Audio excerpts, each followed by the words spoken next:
বুয়েট ছাত্র আবরার ফাহাদ হত্যা মামলায় ২০ আসামির মৃত্যুদণ্ড অনুমোদন, জেল আপিল ও আপিলের ওপর রায় ঘোষণা হবে আজ। বিচারপতি AKM আসাদুজ্জামান ও বিচারপতি সৈয়দ এনায়েত হোসেনের সমন্বয়ে গঠিত হাইকোর্ট বেঞ্চ এ রায় দেবেন। সুপ্রিম কোর্টের ওয়েবসাইটে এ নিয়ে একটি নথি পাওয়া গেছে।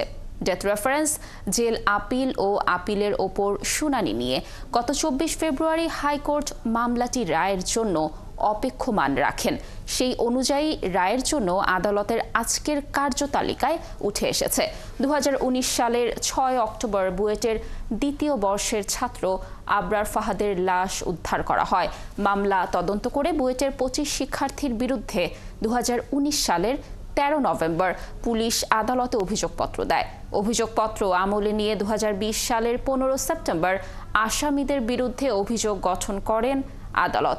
২০২১ সালের ৮ ডিসেম্বর ঢাকার দ্রুত বিচার ট্রাইব্যুনাল ১ মামলার রায় দেয়। এতে ২০ জনকে মৃত্যুদণ্ড ও ৫ জনকে যাবজ্জীবন কারাদণ্ড দেওয়া হয়।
৪ দিনের সফর শেষে দেশে ফিরে গেছেন জাতিসংঘ মহাসচিব অ্যান্তনিও গুতেরেস। সকাল ৯টা ৫০ মিনিটে হজরত শাহজালাল আন্তর্জাতিক বিমানবন্দর থেকে তাকে বহনকারী বিমান ঢাকা ছেড়ে যায়।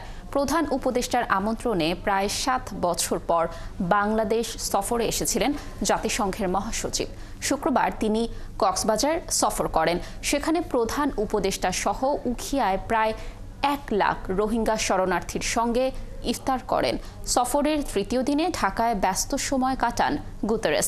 এদিন জাতিসংঘের আবাসিক কার্যালয়ের নতুন অফিসের আনুষ্ঠানিক উদ্বোধন করেন তিনি। এছাড়া বিভিন্ন রাজনৈতিক দল, তরুণ এবং সুশীল সমাজের প্রতিনিধিদের সঙ্গে বৈঠকে যোগ দেন। পরে সন্ধ্যায় পররাষ্ট্র উপদেষ্টার সঙ্গে যৌথ সংবাদ সম্মেলনে ছিলেন অ্যান্তনিও গুতেরেস।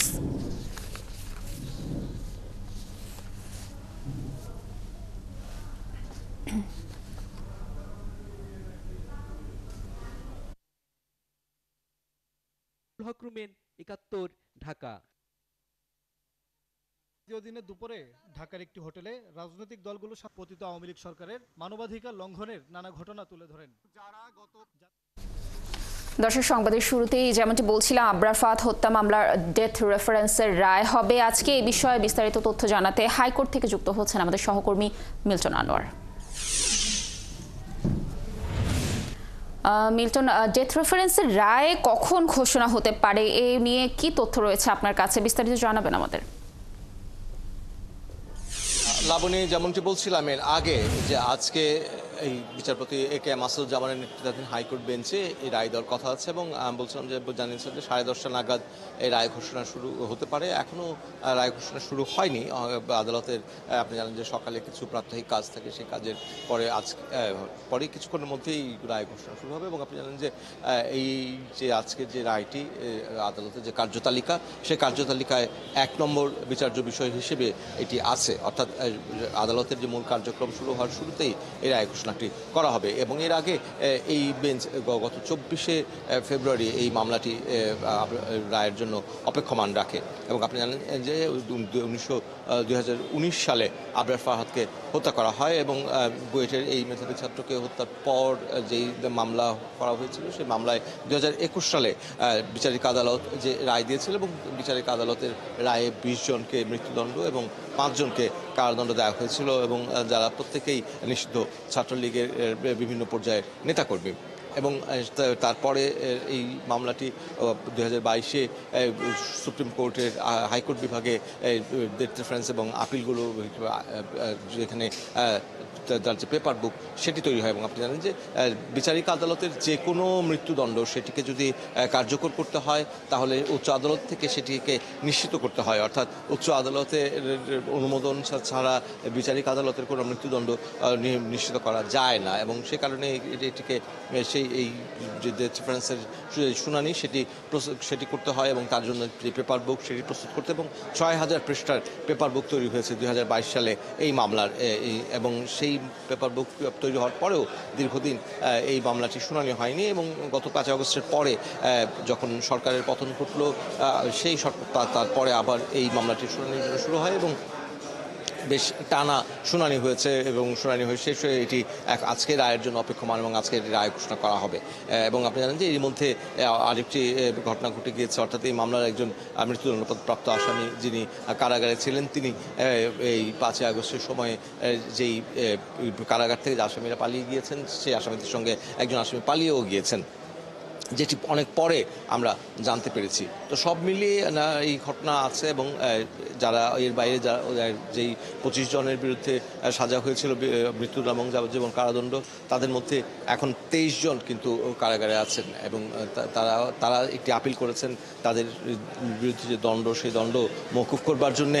অন্যদিকে যারা যেই বিষয় যারা এখানে এই মামলায় যা রাষ্ট্রপক্ষের আবেদন করেছেন যেই নিম্ন বিচারিক আদালতের যেই রায়টি আছে সেই রায়টি যেন বহাল থাকে সেটি তো করবার জন্যে। এবং আমরা অপেক্ষা করছি রায়ের জন্য। এবং এর সর্বশেষ যেদিন শুনানি হয়েছে সেদিন অ্যাটর্নি জেনারেল একে আসাদুজ্জামান তিনি কিন্তু বেশ আবেগতাড়িত হয়ে পড়েছিলেন এই ঘটনায়। এবং আপনি জানেন যে এই ঘটনাটি 2019 সালে যথেষ্ট আলোড়ন তৈরি করেছিল, ফলে এই মামলাটি নিয়ে অনেকের আগ্রহ আছে এবং সেই আগ্রহের দিক কথা বিবেচনা করে আমরা দেখছি অনেককেই এই সুপ্রিম কোর্টে এসেছেন এই মামলার খবর জানতে, বিশেষ করে তার যে সহপাঠীদের কেউ এসেছেন এবং তারা খোঁজ খবর রাখছেন এবং সুপ্রিম কোর্টকে কিছুটা নিরাপত্তাও কিন্তু বাড়ানো হয়েছে এই রায়কে কেন্দ্র করে। মিল্টন, ধন্যবাদ আমাদের সাথে যুক্ত থাকার জন্য। আপনি থাকুন সেখানে, আমরা পরবর্তীতে আবার আপনার সাথে যুক্ত হয়ে তথ্য দর্শকদেরকে জানানোর চেষ্টা করব। দর্শক, যেমনটি বলছিলাম যে বুয়েট ছাত্র আবরার হত্যা মামলার ডেথ রেফারেন্সের রায় আজ ঘোষণা হবে, এই বিষয়ে হাইকোর্ট থেকে সর্বশেষ তথ্য জানাচ্ছিলেন আমাদের সহকর্মী। চট্টগ্রামের শীর্ষ সন্ত্রাসী ছোট সাজ্জাদকে ঢাকা থেকে আটক করেছে পুলিশ। শনিবার রাত 10টার দিকে রাজধানীর বসুন্ধরা সিটি থেকে তাদের আটক করা হয়। পুলিশ জানিয়েছে চলতি বছরের জানুয়ারি মাসে ফেসবুক লাইভে এসে চট্টগ্রামের বায়েজিদ বোস্তামি থানার ভারপ্রাপ্ত কর্মকর্তাকে পেটানোর হুমকি দেন এই শীর্ষ সন্ত্রাসী। এর পরপরই তাকে ধরিয়ে দিতে পুরস্কারও ঘোষণা করে চট্টগ্রাম মেট্রোপলিটন পুলিশ। শনিবার রাতে বসুন্ধরা সিটিতে সহযোগীদের নিয়ে ঘোরাঘুরি করছিল সাজ্জাদ। এ সময় একজন তাকে চিনে ফেলে লোকজন জড়ো করে ঘিরে ফেলেন। খবর পেয়ে পুলিশ গিয়ে তাকে আটক করে থানায় নিয়ে যায়। পরে তাকে চট্টগ্রামে পাঠানোর ব্যবস্থা নেওয়া হয়। চট্টগ্রামের বিভিন্ন এলাকায় চাঁদাবাজি, খুন ও অস্ত্রসহ একাধিক মামলার আসামি এই সাজ্জাদ হোসেন। তার অন্যান্য সহযোগীদের ধরতেও কাজ করছে আইনশৃঙ্খলা বাহিনী।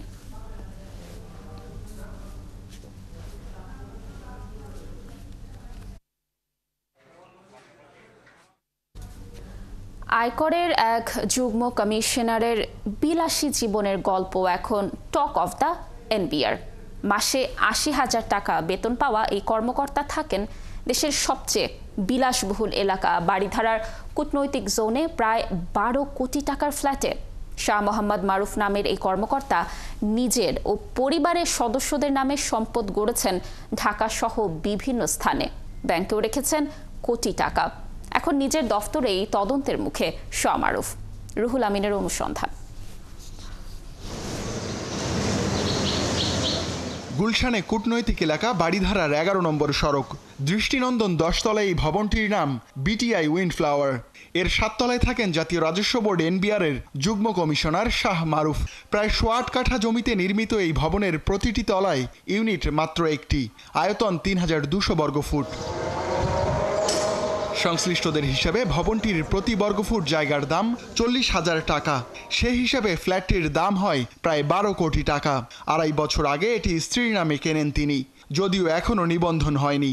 স্যার প্রায় 2-2.5 বছর এখানে আর ফ্যামিলি নিয়ে আর কি থাকে। প্রশ্ন উঠতে পারে মারুফের স্ত্রী সাদিয়া আফরিন পারিবারিক সূত্রে ফ্ল্যাটটি পেয়েছেন কিনা। আয়কর নথি বলছে সাদিয়া ইউনিয়ন ডেভেলপমেন্ট নামে একটি বেসরকারি আবাসন কোম্পানিতে চাকরি করেন। আমরা খোঁজ নেই সেই কোম্পানিতে। কর্মকর্তারা জানান সাদিয়া বছরখানেক আগে চাকরি ছেড়েছেন। কর্মরত ছিলেন বিক্রয় বিভাগে, সবশেষ পদ সহকারী ম্যানেজার। আর আয়কর নথিতে সাদিয়ার সম্পদ 1,78,00,000 টাকা। শাহ মারুফ এখন কর্মরত সিরাজগঞ্জ কর সার্কেলে। এ বিষয়ে বক্তব্য জানতে যোগাযোগ করা হলে অপারগতা জানান তিনি।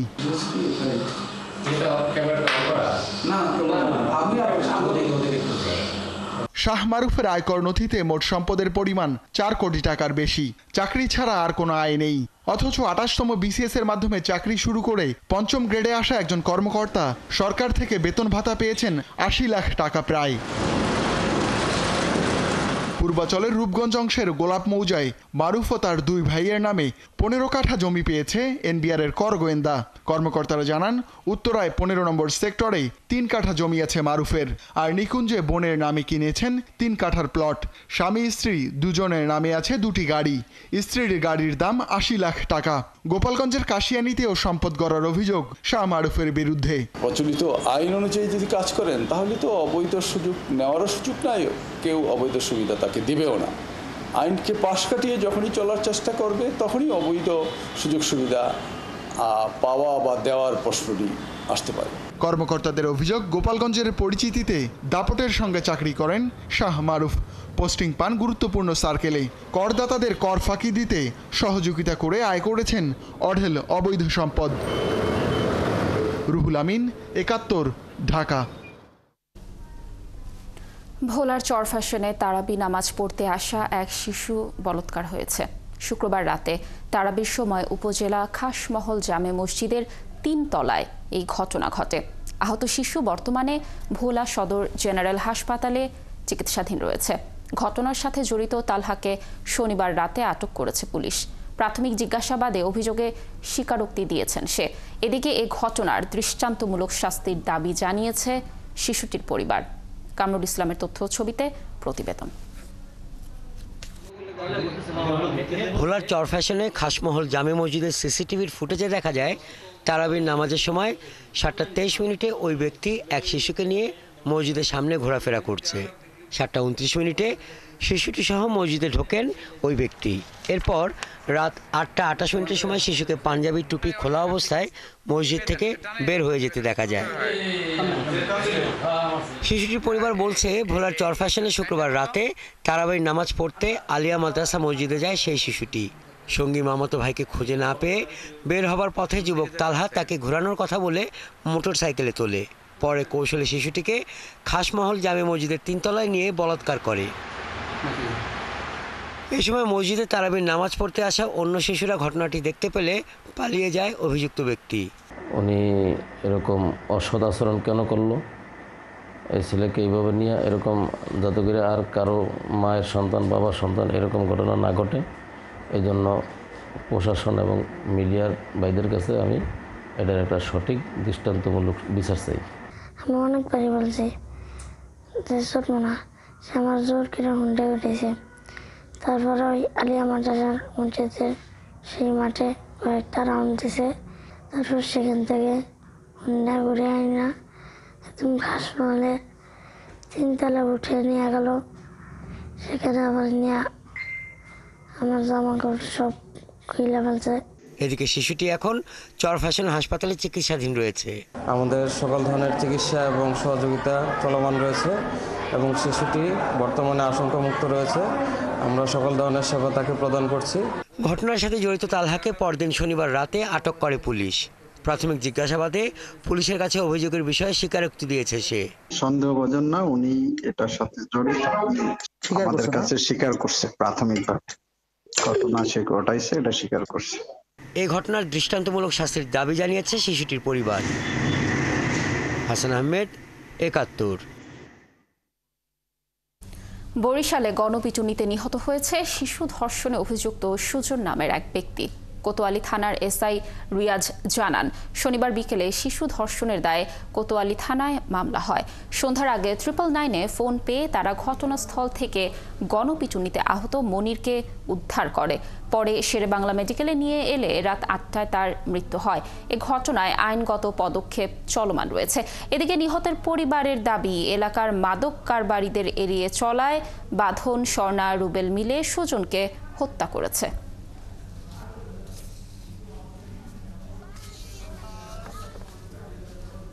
ওনার বিরুদ্ধে গণপিটুনি দেওয়া হয়েছে, কিন্তু এর বিরুদ্ধে কোতোয়ালি থানায় আজকে একটা মামলা রুজু হয়েছে, ধর্ষণ মামলা রুজু হয়েছে। ধর্ষণ চেষ্টা, এটা তো ডিএনএ টেস্ট করলে হয়। আমরা চাই যে এটা ডিএনএ টেস্ট হোক।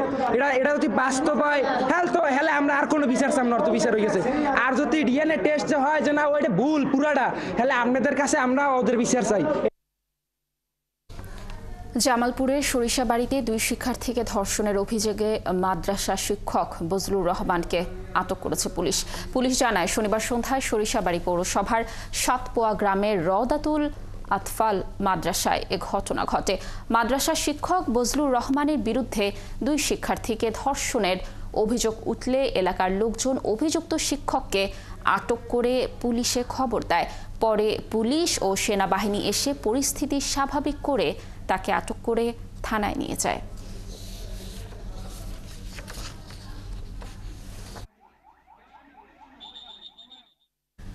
জাতীয় নির্বাচনী ইউরোপীয় ইউনিয়নের সঙ্গে আজ বৈঠকে বসবে নির্বাচন কমিশন। দর্শক, এই বিষয়ে আরও খবর নিয়ে আমাদের সাথে নির্বাচন কমিশন থেকে যুক্ত হচ্ছেন সহকর্মী ফারজানা আক্তার। ফারজানা, দর্শকদের যেমনটি বলছিলাম যে নির্বাচন কমিশনের সাথে ইউরোপীয় ইউনিয়নের বৈঠক রয়েছে, কি তথ্য আছে বৈঠকের বিষয়ে জানাবেন, সেই সাথে আরও জানাবেন যে কোন কোন বিষয়গুলো আসলে গুরুত্ব পেতে পারে আজকের বৈঠকে।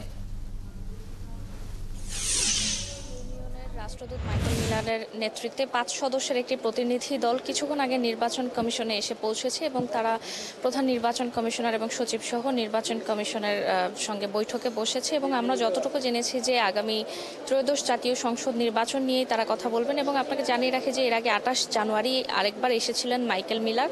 সে সময় আসলে যেমনটি তিনি বলেছিলেন যে ইউরোপীয় ইউনিয়ন বাংলাদেশে একটি অবাধ, নিরপেক্ষ এবং সুষ্ঠু নির্বাচন দেখতে চায়। তারা বাংলাদেশে একটি আন্তর্জাতিক মানের নির্বাচন দেখতে চায় এবং এই বিষয়ে আসলে বাংলাদেশকে যত ধরনের সহযোগিতা করা লাগে তারা করবে। এবং সে সময় নির্বাচন কমিশনের পক্ষ থেকে তাদেরকে বলা হয়েছিল যে নির্বাচন কমিশনের অধিকার ক্ষুণ্ণ হবে এমন কোনো কাজ যাতে না হয়। এবং ইউরোপীয় ইউনিয়নও এটির সাথে একমত ছিল। এবং ইউরোপীয় ইউনিয়ন আরেকটি বিষয় বলেছিল, সেটি হচ্ছে যে তারা চায় বাংলাদেশে সংস্কার হোক এবং তারা যেমনটি বলেছিল যে সংস্কারের জন্য সময় কম হচ্ছে। তবে এবার কি বলতে যাচ্ছে সেটি আসলে বৈঠক হচ্ছে, বৈঠকের পর আমরা জানতে পারবো। তবে আমরা যতটুকু জেনেছি যে আসলে মূল বিষয় হচ্ছে ত্রয়োদশ জাতীয় সংসদ নির্বাচন। এবং কিছুদিন আগেও কিন্তু গত সপ্তাহে যে সারা কুক, ব্রিটিশ হাই কমিশনার, তিনি এসেছিলেন, তার সাথেও কিন্তু নির্বাচন কমিশনের ত্রয়োদশ জাতীয় সংসদ নির্বাচন নিয়ে বৈঠক হয়েছিল। এবং আমরা ধারণা করছি যে এর আগেও যেমনটি সারা কুকের কাছে বা অন্যান্য আন্তর্জাতিক সংস্থার কাছে নির্বাচন কমিশন সহায়তা চেয়েছিল, সেই সহায়তাগুলো হচ্ছে প্রযুক্তিগত সহায়তা, দক্ষতা উন্নয়নের সহায়তা, অর্থাৎ যারা নির্বাচনের সাথে সংশ্লিষ্ট কর্মকর্তা কর্মচারী থাকবে সেসব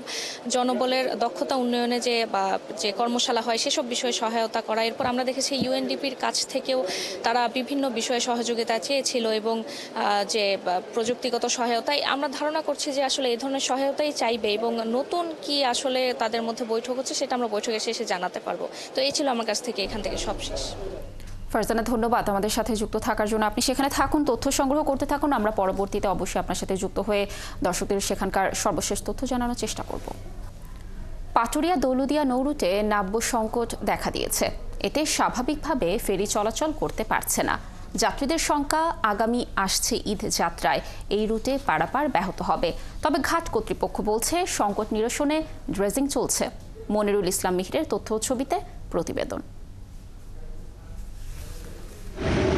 এই মুহূর্তে পদ্মার পাটুরিয়া ঘাটে প্রতিটি ফেরি লোড আনলোড করে ঘুরে আসতে সময় নিচ্ছে প্রায় 1.5 ঘন্টা। যাত্রীরা জানান পদ্মায় নাব্য সংকটের কারণে পাটুরিয়া দৌলদিয়া ঘাটের এই দুর্গতি। এই অবস্থা আসছে ঈদ যাত্রায় পারাপারে নিয়ে তৈরি হয়েছে নতুন শঙ্কা। ফেরি চালকরা জানান দৌলদিয়ায় 3 নম্বর ফেরিঘাট থেকে 7 নম্বর ফেরিঘাট পর্যন্ত 3 কিলোমিটার এলাকায় পলি পড়ে ডুবোচর দেখা দিয়েছে। এতে দুটি ফেরি একসঙ্গে চলাচল করতে পারছে না। গুইরাশি ওদিকে আপনার চ্যানেল ঠিক হয় না, চ্যানেল ন্যারো, ওই চ্যানেলে ঢোকা, যে চ্যানেল করছে ওই চ্যানেলে ঢোকা যায় না, একটা ফেরি ঢুকতে খুব কষ্ট হয়। বিআইডব্লিউটিসি একটা মাছ দিতে গিয়ে সোজা একটা চ্যানেল করতেছে, ওই চ্যানেলটা যদি চালু হয় তা আমরা একটু সময় কম লাগবে আর কি। আর যাত্রীরা বলছেন কোনো ফেরি সময় মতো গন্তব্যে পৌঁছাতে পারছে না, এতে অতিরিক্ত অর্থ ও সময় নষ্ট হচ্ছে। 3 মাস ধরে করতেইছে খালি, এবার তো ক্যানাল পার হইলো না, গাড়ি তো ঘুরে আসা লাগে ফেরি 1.5 মাইল ঘুরিয়ে। ড্রেজিংটা যদি দ্রুত না করে তাহলে জ্যাম হবে।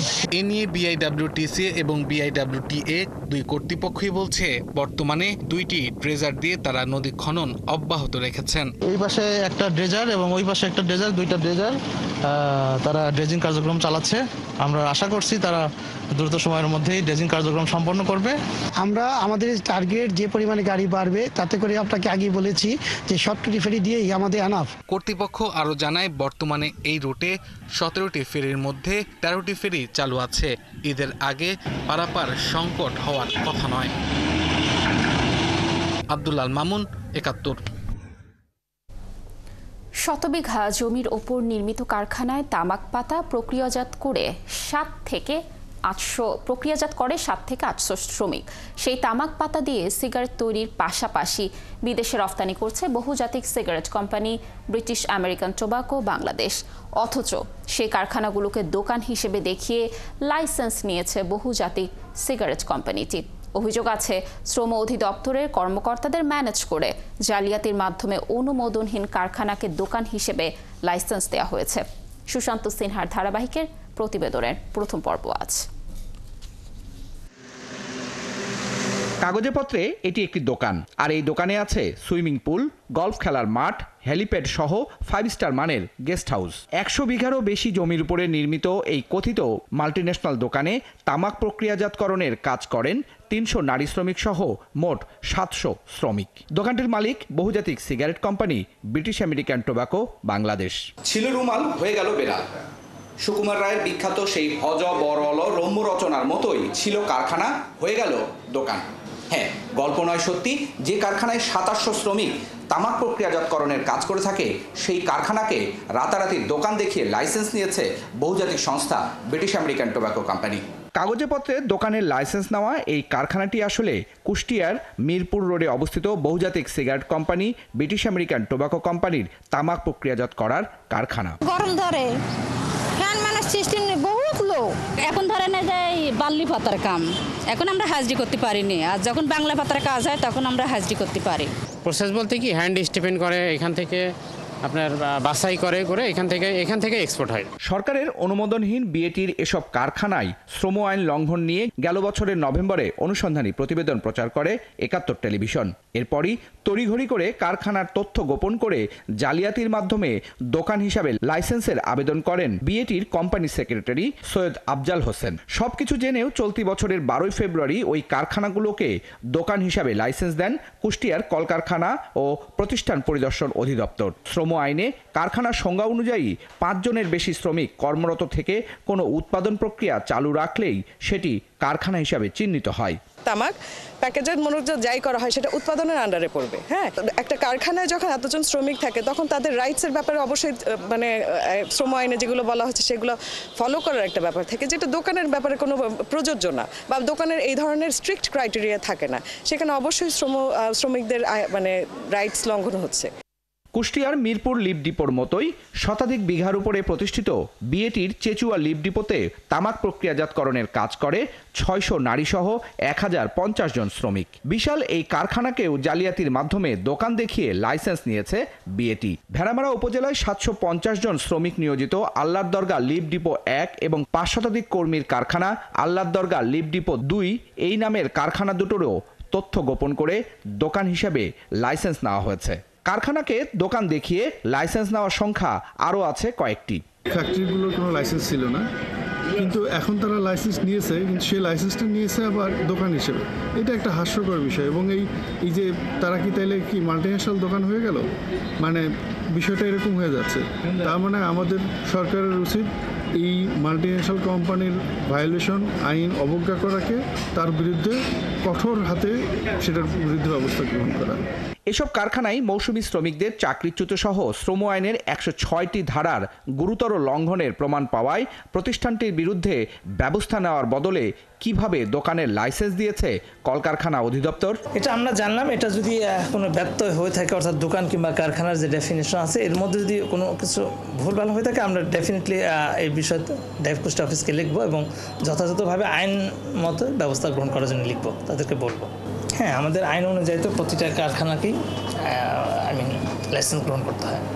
এদিকে কুষ্টিয়ায় বিএটির কার্যক্রম আইন মেনে এবং সংশ্লিষ্ট নিয়ন্ত্রক সংস্থার দেওয়া লাইসেন্স অনুযায়ী পরিচালিত হচ্ছে বলে লিখিত বক্তব্য জনসংযোগ কোম্পানির মাধ্যমে দিয়েছে বিএটি। যদিও শ্রম আইনের লঙ্ঘন ও কারখানাগুলোকে কেন দোকান হিসাবে লাইসেন্স নেওয়া হলো সেসব বিষয়ে কোনো উত্তর দেয়নি প্রতিষ্ঠানটি। এমনকি সরকার ও শ্রমিক প্রতিনিধি সহ ত্রিপক্ষীয় বৈঠকে 10 কার্যদিবসের মধ্যে 22 দফা বাস্তবায়নের লিখিত অঙ্গীকার করলেও 5 মাসেও সেটি কেন বাস্তবায়ন করেনি তাও উল্লেখ করেনি বিএটি। এসব বিষয়ে সাক্ষাৎকার দিতে রাজি না হলেও টেলিফোনে বিএটি প্রতিদিন অনেক টাকার রাজস্ব দেয় বলে সাফায়ে গিয়েছেন শ্রম সচিব AHM শফিকুজ্জামান। সুশান্ত সিনহা, একাত্তর, ঢাকা। রংপুরে শুরু হয়েছে ঈদের কেনাকাটা। ফুটপাত থেকে অভিজাত শপিং মল, সব জায়গায় পছন্দের জুতসই পোশাক কেনাবেচা চলছে। পরিবারের সবার কাপড় এক দোকানে পেতে ক্রেতা সাধারণ ঝুঁকছেন বাহারি নামি দামি ব্র্যান্ডের শোরুমগুলোতে। শুধু ব্র্যান্ড সারা শোরুমে 5 থেকে 7,000 কাপড় বিক্রি হচ্ছে। শাহবাজিদ আহমেদ জানাচ্ছেন বিস্তারিত। ঈদে পণ্য বিক্রি বাড়াতে রংপুরের বেশ কয়েকটি অভিজাত বিপণী বিতান, শপিং মল ও ব্র্যান্ডের শোরুমগুলোকে আলো ঝলমলের নতুন রূপে সাজানো হয়েছে। বাহারি পোশাক, নিত্য নতুন ডিজাইন, সবাই ব্যস্ত বেচা বিক্রিতে। নগরীর জাহাজ কোম্পানির মোড়ে অভিজাত বিপণী বিতান সারা তাদের সাধ্যমতো নতুন চকচকে বাহারি ডিজাইনের পোশাক তুলেছেন শোরুমে। ক্রেতারাও আউটলেট ঘুরে দেখার পাশাপাশি কিনছেন পছন্দের পোশাক। সারাতে প্রোডাক্টের মান ভালো, বরাবরের মতো বিভিন্ন হরেক রকমের আইটেম পাওয়া যায়। বাচ্চারাও খুব আরামি পছন্দ করে, ভালো লাগে। সব মিলে সারা ড্রেস সব কিছু ভালো কালেকশন। টপস আইটেম হলো আমার ভালো লাগে, কমফোর্টেবল লাগে এগুলা। কাপড় পোশাকের কোনো সমস্যা নাই, আছে আর কি, যার যেটা যেভাবে ক্রয় ক্ষমতার মধ্যে মিলতেছে। ক্রেতারা বলছেন নিত্য প্রয়োজনীয় পণ্যের পাশাপাশি সব বয়সী মানুষের তৈরি পোশাক পাচ্ছেন এক ছাদের নিচে। সুলভ মূল্যে ভালো মানের পোশাক পেয়ে তারা উচ্ছ্বসিত। ভালো কাপড়, ভালো কাপড়ের মান ভালো। আমাদের মধ্যে মধ্যবিত্তদের মধ্যে এই মোটামুটি একটা বাজেটের মধ্যেই কেনা যায় আর কি। সারার জিনিসপত্র ভালো, ওই জন্য আমরা এখানে আসছি সারাতে কেনাকাটার জন্য। পোশাক ব্যবসায়ীরা বলছেন সুতার দাম ও এখনও ডলারের দাম বাড়তে থাকায় এর প্রভাব পড়েছে কাপড়ের দামে। অন্যদিকে দোকান ভাড়া ও শ্রমিকের মজুরি বেড়েছে, সেজন্য অনেকেই পোশাকের দাম 5 থেকে 25% পর্যন্ত বাড়িয়েছেন। গতবারের তুলনায় এবারে আমাদের সারাও মোটামুটি ভালো পাওয়া যাচ্ছে। আর আমাদের বিভিন্ন অফার এবারে আছে, যেমন বিকাশে 300 টাকা ক্যাশব্যাক আছে, আমাদের বাংলা লিঙ্ক, জিপি স্টার ও বিএলইড কিছু ব্যাংকের কার্ডের মধ্যে 10% ডিসকাউন্ট আছে। এবারে ঈদে নতুন পোশাকের চাহিদা সবচেয়ে বেশি, বিশেষ করে অর্ধেক রোজার পর পাইকারি বাজার জমে ওঠে। খুচরা পর্যায়ে রোজার শুরু থেকে বিক্রি বাড়ে আর শেষ দিকে ব্যবসা জমজমাট হয়ে ওঠে। হাসান আহমেদ, একাত্তর। ইরানের রাজধানী তেহরান ও দক্ষিণাঞ্চলের বিভিন্ন জায়গায় ড্রোন উড়িয়ে নারীদের ওপর নজরদারি চালানো হচ্ছে। নারীদের হিজাব পরতে বাধ্য করতে ড্রোনের পাশাপাশি ফেশিয়াল রিকগনিশন সিস্টেম ও একটি অ্যাপও ব্যবহার করা হচ্ছে দেশটিতে। জাতিসংঘের এক প্রতিবেদনে উঠে এসেছে এই তথ্য। অ্যাপটির নাম হলো নজর। এটি মোবাইলে ব্যবহার করা যায়। জাতিসংঘের প্রতিবেদনে বলা হয়েছে অ্যাপটির মাধ্যমে হিজাব না পরা নারীর গাড়ির লাইসেন্স প্লেট অবস্থান এবং ওই নারী কোন সময়টায় হিজাব না পরেছিলেন তার সব জানানো যায়। এরপর অ্যাপটি তথ্য সংগ্রহ করে পুলিশকে সতর্ক করে দেয়। এছাড়া লাইসেন্স প্লেটের তথ্য সংগ্রহ করে ওই গাড়ির মালিককে সঙ্গে সঙ্গে মোবাইলে একটি খুদে বার্তা পাঠানো হয়। এতে সতর্কতা দিয়ে বলা হয় ওই গাড়িতে হিজাব আইন লঙ্ঘন করার প্রমাণ পাওয়া গেছে। এই সতর্কতা উপেক্ষা করলে গাড়িটি জব্দ করা হবে বলেও জানানো হয় ওই বার্তায়।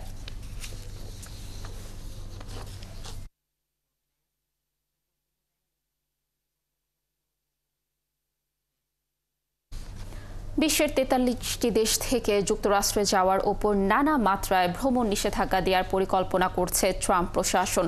রয়টার্সের প্রতিবেদনে জানানো হয় এই 43টি দেশকে 3 ভাগে বিভক্ত করা হয়েছে। এর মধ্যে প্রথম ভাগের দেশগুলোর ওপর সম্পূর্ণ ভ্রমণ নিষেধাজ্ঞা, দ্বিতীয় ধাপের দেশগুলোর ওপর নতুন ভিসা দেয়া বন্ধ ও তৃতীয় ধাপের দেশগুলোকে 60 দিনের সময় দেয়া হবে ট্রাম্প প্রশাসনের উদ্বেগ দূর করতে। রয়টার্সের তথ্যমতে সম্পূর্ণ নিষেধাজ্ঞায় পড়তে যাচ্ছে আফগানিস্তান, ইরান, সিরিয়া, কিউবা ও উত্তর কোরিয়া সহ অন্তত 10টি দেশ। প্রতিবেদনে বলা হয় দ্বিতীয় ভাগে বা আংশিক নিষেধাজ্ঞার মুখে থাকা দেশগুলো হলো ইরিত্রিয়া, হাইতি, লাওস, মিয়ানমার ও দক্ষিণ সুদান। নাম প্রকাশ না করার শর্তে এক মার্কিন কর্মকর্তা জানান এই তালিকা পরিবর্তন হতে পারে। এটি এখনও মার্কিন প্রশাসনের সর্বোচ্চ পর্যায়ে অনুমোদন দেয়া হয়নি। এর জন্য পররাষ্ট্রমন্ত্রী মার্কো রুবিওর সম্মতিও প্রয়োজন। মার্কিন পররাষ্ট্র দফতর এ বিষয়ে আনুষ্ঠানিক কোনো মন্তব্য করেনি। এবার খেলার সংবাদ। অপেক্ষার পালা শেষ হতে চলেছে। সোমবার বাংলাদেশের মাটিতে পা রাখবেন হামজা চৌধুরী। সিলেট থেকে সরাসরি হবিগঞ্জে চলে যাবেন তিনি। বাংলাদেশের জার্সিতে অভিষেককে স্মরণীয় করে রাখতে প্রিয়জনরা হবেন তার সঙ্গী। রহমান পেয়ারের রিপোর্ট। হামজা চৌধুরীর জগৎ জুড়ে তার মা। মাঠে কঠিন পরিস্থিতি সামলান মহাতারকা। জীবনের নানা বাঁকে বিভিন্ন পরিস্থিতিতে মানিয়ে নেয়ার পাঠ শিখিয়েছেন মা। ধর্মীয় বিশ্বাসকে প্রাধান্য দেন চৌধুরী। স্রষ্টাকে স্মরণ করেই খুঁজে পান মানসিক শক্তি। হামজা বিবিসিকে জানিয়েছিলেন ড্রেসিং রুম থেকে বের হওয়ার সময় আয়াতুল কুরসি ও ছোট ছোট দোয়া পড়েন তিনি। টিকটিক করে এগিয়ে চলেছে ঘড়ির কাঁটা, ফুরাতে চলেছে অপেক্ষা। হামজা চৌধুরীকে বরণ করে নেবে বাংলা। বাংলাদেশের ঐতিহ্য আর সংস্কৃতি হামজাকে করে তোলে বিনয়ী। এবারই প্রথম বাংলাদেশে আসছেন না তিনি। ছোটবেলায় হবিগঞ্জের গ্রামে আসতেন হামজা, বোঝাই করে নিয়ে যেতেন স্মৃতির ডালাটা। 17 মার্চ সিলেটে পা রাখবেন হামজা। সেখান থেকে সরাসরি হবিগঞ্জে গ্রামের বাড়িতে চলে যাবেন বাংলাদেশ দলের প্রাণভোমরা। পরের দিনটাও গ্রামে কাটাতে পারেন মহাতারকা, অথবা আসতে পারেন ঢাকা। 19 মার্চ দুপুরে বাংলাদেশ জাতীয় দলের প্রেস কনফারেন্স, সেখানে কথা বলতে পারেন হামজা। 20 মার্চ বাংলাদেশ দলের শিলং যাত্রা। 25 মার্চ হামজা চৌধুরীর রাজকীয় অভিষেকের দিনটা। এএফসি এশিয়ান চ্যাম্পিয়নশিপের বাছাইয়ের ম্যাচে সেদিন বাংলাদেশের প্রতিপক্ষ ইন্ডিয়া। হামজা চৌধুরীর সঙ্গে বাংলাদেশে আসবেন তার মা, স্ত্রী, 3 সন্তান ও 2 ভাই। আগেই চলে এসেছেন তার বাবা। পরিবারের সবাই মাঠে বসে দেখুক লাল সবুজ জার্সিতে অভিষেকটা হামজার ইচ্ছা। বাংলার ফুটবলের সাহস, গর্ব এবং আগামীর দূত আসছে। হামজা চৌধুরী শিখিয়েছেন রক্তে লাল সবুজের স্বপ্ন থাকলে সীমানা কোনো বাধা নয়। প্রমাণ করেছেন জন্মভূমি শুধু ভূগোল নয়, এক আবেগ, এক টান। ইংলিশ প্রিমিয়ার লিগের ঝলকানো আলোর নিচে বাংলাদেশের অহংকারের এক জীবন্ত প্রতীক, এক অদৃশ্য প্রাচীর। প্রতিপক্ষের প্রতিটি আক্রমণ ভেঙে পড়ে তার জাদুর কাছে। ভারত বধের সব অস্ত্র তার ভাণ্ডারে কি আছে? রহমান পেয়ার, ৭১। দর্শক, চলছে সংবাদ সংযোগ। সরাসরি সংবাদ অনুষ্ঠান দেখতে চোখ রাখুন ৭১-এর ফেসবুক পেজে ও সাবস্ক্রাইব করুন ৭১-এর ইউটিউব চ্যানেল। থাকুন ৭১-এর সাথে।